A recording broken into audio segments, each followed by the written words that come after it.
हम सब एकत्रित आए हैं जब दीनदयाल जी की जयंती है और अगला साल देश का भविष्य निश्चित करने वाला है, भारतीय जनता पार्टी को भी आगे बढ़ाने का संकल्प करने वाला है। मित्रों, मैं इस महाकुंभ के अंदर लाखों की संख्या में जो कार्यकर्ता उपस्थित है वो सभी को कहना चाहता हूं, मैं बार बार कहता हूं कि 70% भूभाग पर आज भारतीय जनता पार्टी की सरकारें देश की जनता की सेवा कर रही हैं, मगर हमें इससे संतोष नहीं मानना है। ये सर्वोच्च नहीं है, सर्वोच्च भी 19 में आना बाकी है। भारतीय जनता पार्टी को हर गांव, हर बूथ, हर राज्य तक पहुंचाने का काम कार्यकर्ताओं ने करना है। इसीलिए आज इस महाकुंभ में जितने भी कार्यकर्ता हैं, लाखों की संख्या में मध्य प्रदेश के हर बूथ से 65,000 से ज्यादा बूथों से जो कार्यकर्ता आए हैं, हम सब एक संकल्प लेकर जाएं कि आने वाले 5 चुनाव और आने वाला लोकसभा का चुनाव ये मध्य प्रदेश से एक ऐसी हवा बनाए जो हवा धीरे धीरे आंधी में और लोकसभा का चुनाव आते आते सुनामी में परिवर्तित कर भारतीय जनता पार्टी का ध्वज फिर से एक बार ऊंचा करने का काम करें। मित्रों, अभी शिवराज जी ने मध्य प्रदेश के विकास की गाथा बताई। मैं तो आश्चर्यचकित होकर सुन रहा था। हाथ में कोई कागज नहीं था, कोई आंकड़े नहीं थे, एक के बाद एक योजनाएं निकल रही थी। ऐसा तभी होता है जब लोक सेवा का संकल्प राजकीय स्वार्थ के लिए न हो, मन से लोक सेवा का संकल्प लिया हो, तभी हो सकता है।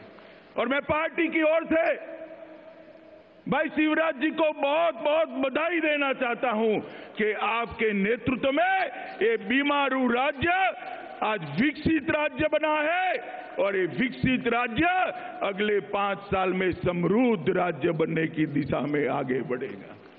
कांग्रेस पार्टी को इनके नेताओं के भाषण सुनते हैं, उनको स्वप्न आते हैं। अभी अभी राहुल बाबा कहीं भाषण कर रहे थे और कह रहे थे मध्य प्रदेश, छत्तीसगढ़ और राजस्थान में कांग्रेस की सरकार बनेगी। राहुल बाबा, स्वप्न देखने की कोई मनाही नहीं, मगर किसके आधार पर करते हो? किसके आधार पर मध्य प्रदेश की जनता के सामने वोट मांगेंगे? राजस्थान, छत्तीसगढ़ की जनता के सामने वोट मांगेंगे? 10 साल यूपीए का जो शासन चला, 12 लाख करोड़ के घपले, घोटाले, भ्रष्टाचार करने वाला शासन के आधार पर मांगेंगे? मौनी बाबा मनमोहन सिंह के नेतृत्व में निर्णायक सरकार बनाई, फैसले नहीं लेती थी, नीतिगत बातों में लकवा हो गया था, वो सरकार के आधार पर मांगोगे वोट? देश की सुरक्षा को ताक पर रखने वाली सुरक्षा नीति लेकर आप आगे बढ़े, इसके आधार पर मांगोगे? अर्थव्यवस्था का बंटाधार कर दिया, इसके आधार पर वोट मांगोगे? या मध्य प्रदेश के अंदर राजा महाराजा और उद्योगपति की आपकी जो टिकड़ी है, इसके आधार पर वोट मांगोगे? जरा आप बताओ तो। मध्य प्रदेश ने कम मौका नहीं दिया। भारतीय जनता पार्टी की सरकार बनी, उसके 10 साल पहले तक यहां पर श्रीमान बंटाधार का शासन था। 10 साल तक मध्य प्रदेश की जनता ने आपको मौका दिया। लगभग 45 साल से ज्यादा समय मध्य प्रदेश पर शासन किया। और क्या किया? आजादी के वक्त मध्य प्रदेश का कंट्रीब्यूशन देश की जीडीपी में जो था, उससे भी नीचे ले गए। मध्य प्रदेश को एक बीमारू राज्य बनाकर छोड़ दिया। प्रदेश की जनता ने एक फैसला किया कि बहुत देख लिया कांग्रेस को, अब हम भारतीय जनता पार्टी को मौका देंगे। और 18 साल हो गए। मित्रों, भारतीय जनता पार्टी की सरकार दिन दूनी रात चौगुनी प्रगति कर आज मध्य प्रदेश के हर गांव में खुशहाली पहुंचाई। ये हमारा रिकॉर्ड है।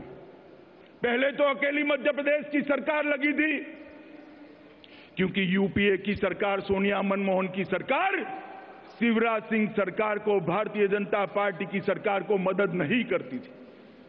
मगर मध्य प्रदेश की जनता की कृपा से ही केंद्र में भाई नरेंद्र मोदी की पूर्ण बहुमत की सरकार बनी और पहले एक इंजन जो काम करता था शिवराज सिंह की भाजपा सरकार का, इसके साथ एक बड़ा इंजन भारत सरकार श्री नरेंद्र मोदी का भी लग गया और मध्य प्रदेश का विकास द्रुत गति से आगे बढ़ा।